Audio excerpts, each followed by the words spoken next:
La morale est-elle seulement une obligation sociale? Thèse. La morale nous est imposée par la société dans laquelle nous vivons. Antithèse. La morale est universelle et transcendante. Elle est un instinct divin. Thèse. La morale est une obligation sociale. En effet, la morale est avant tout une obligation sociale, c'est-à-dire une règle de conduite imposée par les usages et les valeurs de la société dans laquelle nous vivons. Contrainte imposée de l'extérieur, la morale peut être oppressive. Premier argument, la morale est une pression sociale. Pour Émile Durkheim, la morale est issue de la pression sociale.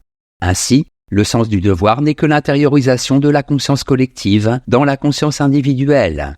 Puisque la société est supérieure à l'individu, ce dernier fait sien l'ensemble des valeurs et croyances communes au groupe social dans lequel il vit. Cette morale sociale n'est pas universelle. Henri Bergson lui donne le nom de morale close. Deuxième argument, la morale est une idéologie. Marx critique la morale, dans laquelle il voit un aspect de l'idéologie bourgeoise. C'est surtout la morale bourgeoise, particulière à un groupe social et à une époque donnée. Loin d'être absolue ou divine, cette morale n'est que l'un des instruments par lesquels la classe dominante impose sa domination économique et politique. Comme l'État et la religion, elle fait partie des superstructures. Troisième argument, la morale opprime l'individu. Nietzsche a lui aussi critiqué la morale établie, et en particulier la morale chrétienne. Morale du ressentiment, elle est produite par le ressentiment des faibles qui ne réussissent pas à profiter de la vie, à affirmer leur puissance. La morale sociale étouffe les instincts vitaux et brime l'individu, lequel, pour être libre, doit s'en dégager et créer ses propres valeurs. En bref, la morale nous est imposée de l'extérieur par la société. Elle est avant tout une obligation sociale. Antithèse. La morale est autre chose qu'une obligation sociale. En effet, la morale ne saurait être une règle de comportement imposée par la société. Elle trouve au contraire son fondement dans un principe transcendant, absolu et universel. Dieu, le bien, la vertu, la raison. Premier argument. La morale est un principe divin. Dans la tradition antique, la morale est un principe divin, universel. Les valeurs morales ne sauraient donc émaner de la société, qui appartient au monde des contingences, du relatif. Pour Platon, la sagesse se conduit d'après un principe immuable, le bien, que grâce à la raison, il contemple dans le monde des idées. Pour Aristote, la morale consiste à agir selon la vertu, qui est un principe divin. Pour la religion chrétienne, enfin, la morale émane des commandements de Dieu.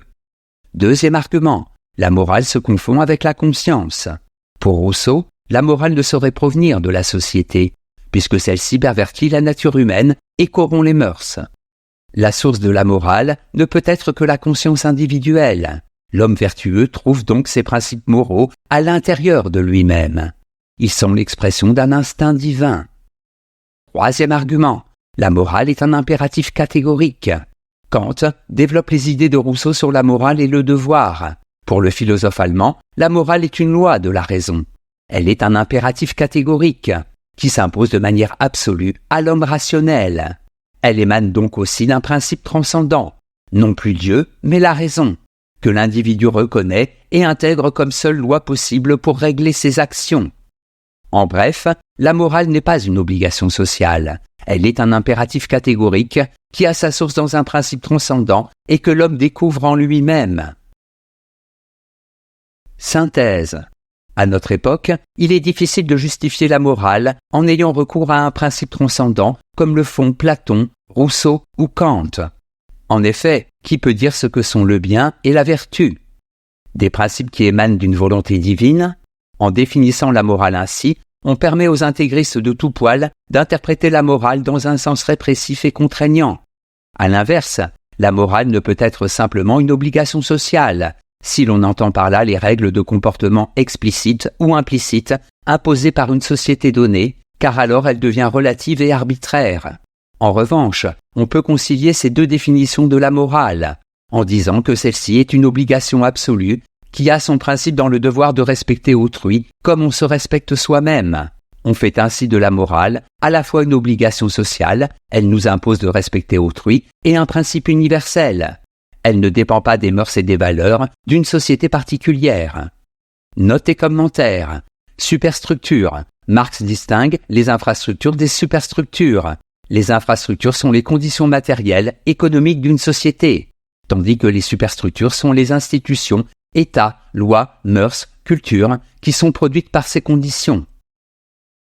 Universel, qui est valable pour tous les êtres humains. Transcendant, caractère de ce qui est supérieur ou extérieur à une réalité donnée. La vraie morale se moque de la morale. Blaise Pascal, Pensée.